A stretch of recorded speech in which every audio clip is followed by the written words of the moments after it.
রাধে রাধে। তো চলো এই পার্টে একদম প্রথম থেকে শেষ পর্যন্ত আমি জামার ফুল ভিডিওটা শেয়ার করব বলেছিলাম, তো সেটাই এখন শেয়ার করে দিচ্ছি। পরপর ধাপ অনুযায়ী কীরকমভাবে আমি জামাটা তৈরি করেছি সেটাই এখন আমি তোমাদের সাথে শেয়ার করে দিচ্ছি। এই ভিডিওগুলো যদি তোমাদের ভালো লেগে থাকে ছোট্ট করে একটি লাইক করে দিও এবং কমেন্ট করে জানিও তোমাদের কেমন লাগলো গোপুসোনার ড্রেস ডিজাইনগুলো। আর অবশ্যই আমাদের চ্যানেলটা সাবস্ক্রাইব করে রেখো। ফেসবুক ইনস্টাগ্রাম থেকে যারা দেখছো তারা অবশ্যই আমাদের পেজটা ফলো করে পাশে থেকো। আর সুন্দর সুন্দর নতুন নতুন ড্রেস ডিজাইন দেখার জন্য কাটিং এবং স্টিচিংয়ের ওপর সমস্ত রকমের ভিডিও আমি দিয়ে রাখি।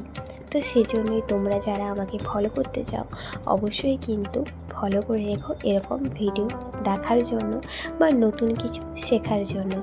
তো এই হচ্ছে আমার গোপুসোনা জামার ফাইনাল লুক। গোপুসোনা সহ আমাদের জামাটা গোপুসোনা জামাটা কীরকম লেগেছে অবশ্যই কিন্তু তোমরা জানিও। তো আজকের ভিডিও আর বেশি বাড়াচ্ছি না, পরপর তোমাদেরকে সমস্তটাই শেয়ার করে দিয়েছি। তোমরা অবশ্যই চেক আউট করে নিও। আর লং ভিডিও দেখতে চাইলে এই ভিডিওর ক্যাপশনের ওপর বড় ভিডিওর লিঙ্ক প্রোভাইড করা রয়েছে, চেক আউট করে নিও। আর মিনি ব্লগ তো প্রত্যেকটা দেখেই নিয়েছো। তো আজকের ভিডিও রাখছি। রাধে রাধে।